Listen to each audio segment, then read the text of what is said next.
Halo teman-teman, ketemu lagi dengan Apoteker Asri. Hari ini aku mau ngasih info hal apa aja yang harus disiapkan kalau kita mau berlibur ke Singapura. Kebetulan kemarin tanggal 14 November aku berangkat dari Bandar Udara Ahmad Yani Semarang, transit di Batam, lalu dilanjutkan perjalanan laut dengan kapal feri dengan waktu tempuh 30 menit menuju ke Singapura. Nah, sebelum nonton videonya, yuk subscribe dulu channel video ini dan like jika kalian merasa bermanfaat.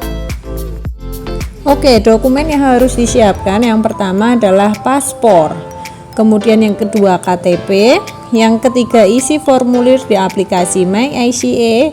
Untuk cara pengisiannya kalian bisa browsing aja karena sudah banyak banget yang ngulas, dan ini hanya bisa diisi paling cepat 3 hari sebelum keberangkatan. Tapi kemarin waktu itu aku di imigrasi sama sekali nggak ditanyai soal MyICA, cuma biasanya mereka ngerandom nanyainnya, jadi kalian tetap harus isi ya. Kemudian yang keempat, bukti vaksin lengkap atau vaksin booster.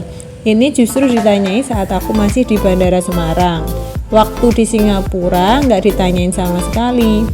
Kemudian yang kelima, tiket pulang pergi dan bukti booking hotel. Yang keenam, fotokopi atau foto kartu keluarga atau KK. Karena waktu itu aku pergi dengan anakku yang masih berumur 3 tahun. Ini buat bukti aja kalau memang dia anak kita. Nah, sebenarnya ini bukan dokumen wajib, namun tiba-tiba aja ada petugas bandara yang nanyain. Jadi nggak ada salahnya kalau kalian siapin dari rumah ya. Kemudian yang ketujuh yang bikin aku kaget yaitu bukti-bukti yang menunjukkan pekerjaan atau profesi kalian. Waktu itu aku ditanyai di imigrasi Batam dengan alasan kalau kita tidak terindikasi mau mencari pekerjaan di Singapura. Karena aku berprofesi sebagai apoteker dan aku punya usaha apotek, jadi waktu itu aku nunjukin foto-foto apotekku. Dan yang terakhir, aku punya tips buat kalian yang mau jalan-jalan ke luar negeri dengan bawa anak di bawah umur 3 tahun.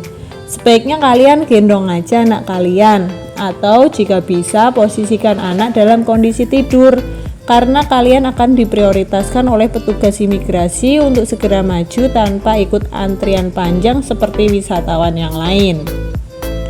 Dan kalaupun kalian dalam posisi antri, harus tetap fokus dan kondisi tenang, karena jika menunjukkan gerak-gerik yang mencurigakan, kalian akan digiring ke ruang khusus yang itu akan ditanyai lebih detail oleh petugas imigrasinya.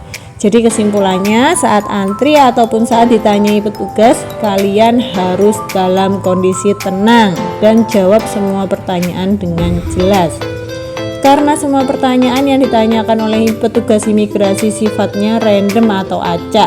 Bisa aja antar satu orang dengan orang lain pertanyaannya berbeda, atau bisa juga kalian tidak ditanyai sama sekali. Namun yang namanya persiapan itu tidak akan pernah ada ruginya. Oke, sekian video dari Apoteker Asri, semoga bermanfaat buat kalian semua dan selamat berlibur ya.